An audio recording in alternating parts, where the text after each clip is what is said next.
మొట్టమొదటి factory outlet Mukunda jewellers ఈ నెల 11న సోమాజిగూడలో గొప్ప ప్రారంభం. కుకట్పల్లి, ఖమ్మం, కొత్తపేట. ప్లాట్ల దగ్గర కావచ్చు, లేకపోతే అగ్రికల్చర్ ల్యాండ్స్ ఇవన్నీ ఉన్నాయి కదా, మనం ఏదైతే మాట్లాడుకుంటున్నామో ఫామ్ హౌస్లు కావచ్చు, ఇవి మనం సెకండ్స్ కావచ్చు, అంటే చేతులు మారుతూ ఉంటాయి, ఒకరి దగ్గరే ఉండిపోవు.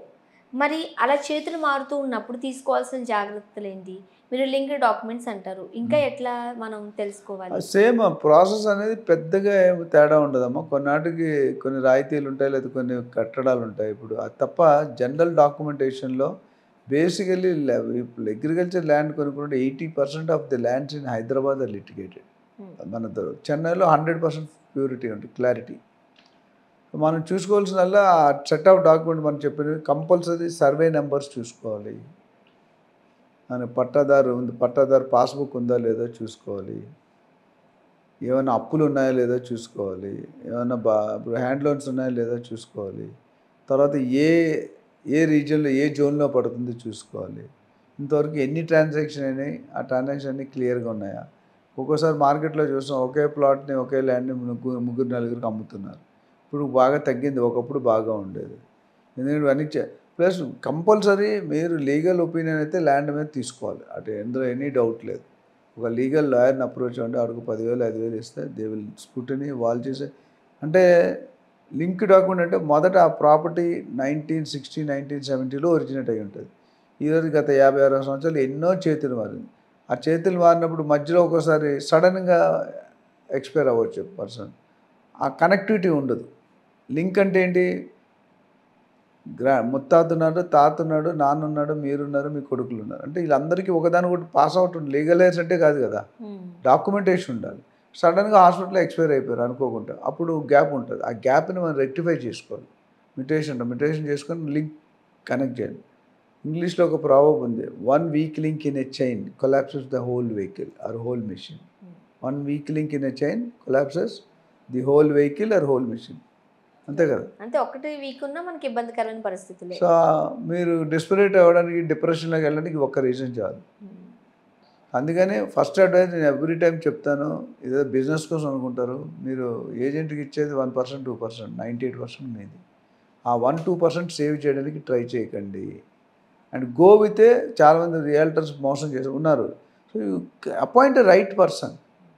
If you give a wrong job to right person, you will not do. You give a right person to right job. అంతే కదండి, అర్థమైందా? If you give a wrong job to right person, you will not do it. ఇక్కడ కూడా ఎవరు చేయాల్సిన పని వాళ్ళు చేయాలి. మీరే బిల్డర్ పని చేయడం, లేదా ఏజెంట్ పని మీరే చేసేసుకుందాం అంటే మీరే చేతులు వాళ్ళకి ఇవ్వడం లేని అనుకున్నామంటే మనం మొత్తానికి లాస్ అయ్యే అవకాశాలు కూడా లేకపోలేదు. అది. సో బెటర్ వే ఏంటంటే ఇక్కడ ఓల్డ్ ప్రాపర్టీస్ డీలర్స్ ఇంకా జాగ్రత్త, అది ఎస్పెషల్లీ ఇండిపెండెంట్ ల్యాండ్స్ ఇంకా జాగ్రత్త ఉన్నారు. Gated communities up to certain extent excise చేసి ఉంటారు. ఇండివిజువల్ ల్యాండ్స్ కొంటే మీరు అన్నట్టు ఎవరైనా కబ్జా కూడా చేయొచ్చుగా. అదే ప్రొసెషన్ వీళ్ళు ప్రాపర్టీ వీళ్ళ పేరుని ఉంది, నీ పేరుని. నువ్వు ఎక్కడో అమెరికాలో ఢిల్లీలో ఉన్నారు, ప్రాపర్టీ ఇంకొకటి ఎవడో వాడుకుంటున్నాడు. How do you know? నువ్వు ఎప్పుడు ప్రాపర్టీకి రాలేదు, నువ్వే ఓనరు, మీరే ఓనరు, మీకే పేరునే వాడుతున్న వాళ్ళనే మనం ఓనర్స్ అనుకుంటాం. సో ఫేక్ ఇప్పుడు నేను సోమాజిగూడలో ఒక మంచి ప్రాపర్టీ, ఆల్మోస్ట్ 150 కోట్ల ప్రాపర్టీ, వాళ్ళ ఇంట్లో పెట్టుకున్న వాచ్మెన్కే ఇచ్చారు మొత్తం పవర్స్ అన్నీ.